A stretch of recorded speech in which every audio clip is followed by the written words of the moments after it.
दोस्तों, महाभारत की द्रौपदी की इन 5 गलतियों से हुआ था महासंग्राम। चलिए जानते हैं। महाभारत में द्रौपदी एक अहम किरदार है। द्रौपदी के जीवन के चरित्र को समझना बहुत ही कठिन है। उन्हें तो सिर्फ श्री कृष्ण जी ही समझ सकते थे। द्रौपदी श्री कृष्ण की मित्र थी। मित्र ही मित्र को समझ सकता है। आज हम आपको द्रौपदी की वे 5 गलतियां बताना चाहते हैं जिसके कारण से महाभारत की संपूर्ण कहानी बदल गई। यदि द्रौपदी ये गलतियां नहीं करती तो आज इतिहास कुछ और होता। दोस्तों, वीडियो को लाइक और चैनल को सब्सक्राइब जरूर करें। चलिए जानते हैं। नंबर 1, स्वयंवर में कर्ण का अपमान करना। द्रौपदी कर्ण को चाहती थी, लेकिन जब उसे पता चला कि कर्ण तो सूत पुत्र है तो उसने अपना इरादा बदल दिया। उसकी पहली बात तो यह है कि कर्ण को स्वयंवर की प्रतियोगिता में भाग नहीं लेने दिया, और दूसरी यह है कि उसने कर्ण को बुरी तरह से अपमानित किया। यदि वह ऐसा नहीं करती तो परिणाम कुछ और होता। हालांकि द्रौपदी के पिता ने द्रोणाचार्य की मृत्यु की प्रतिज्ञा ली थी और उनका वध अर्जुन के अलावा और कोई नहीं कर सकता था, इसलिए वह चाहते थे कि उनकी पुत्री का विवाह अर्जुन से ही हो। नंबर 2, पांडु की पत्नी बनना स्वीकार करना। अर्जुन ने स्वयंवर की प्रतियोगिता को जीत लिया था, लेकिन किन्हीं भी परिस्थितियों में द्रौपदी यदि 5 पांडु की पत्नी बनना स्वीकार नहीं करती तो आज इतिहास कुछ और होता।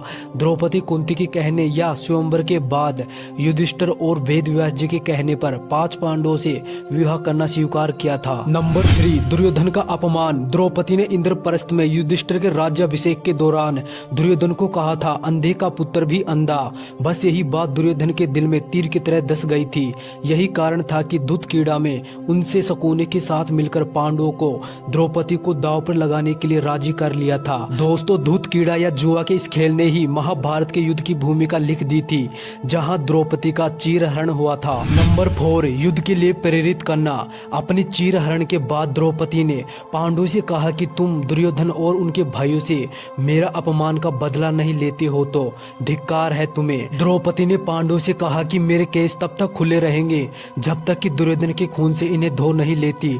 उस समय द्रौपदी ने ऋतु स्नान नहीं किया था। ऐसे में ही भीम ने कसम खाई कि मैं दुर्योधन की जांघ को गदा से तोड़ दूंगा और दुशासन की छाती को चीर कर उसका रक्त पान करूंगा। चीरहरण के दौरान कर्ण ने द्रौपदी को बचाने की जगह कहा, जो स्त्री 5 पतियों के साथ रह सकती है उसका क्या सम्मान। यह बात द्रौपदी को ठेस पहुंचा गई और वह हर समय अर्जुन को कर्ण से युद्ध करने के लिए उकसाती रही। नंबर 5, जयद्रथ की बुरी नजर। जुए में अपना सब कुछ गवा देने के बाद जब पांडव वनवास की सजा काट रहे थे तब दुर्योधन के जीजा जयद्रथ की बुरी नजर द्रौपदी पर पड़ी। उसने द्रौपदी के साथ जबरदस्ती की और उसे रथ पर ले जाने का दुस्साहस भी किया, लेकिन ऐन वक्त पर पांडव आ गए और उसे बचा लिया। पांडव वहीं पर जयद्रथ का वध करना चाहते थे, लेकिन द्रौपदी ने पांडवों को ऐसा करने से रोक दिया, जो उसकी सबसे बड़ी गलती थी।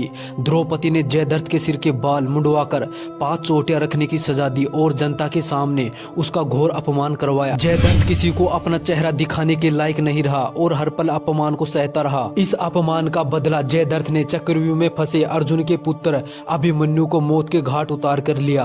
तो दोस्तों, यह थी द्रौपदी की महाभारत को रचने में खास भूमिका। हालांकि द्रौपदी का इनके अलावा और भी बहुत कुछ योगदान रहा है। वीडियो अच्छा लगा तो वीडियो को लाइक और चैनल को सब्सक्राइब जरूर करें और बेल आइकन को प्रेस करें ताकि आने वाली वीडियो का नोटिफिकेशन मिल जाए।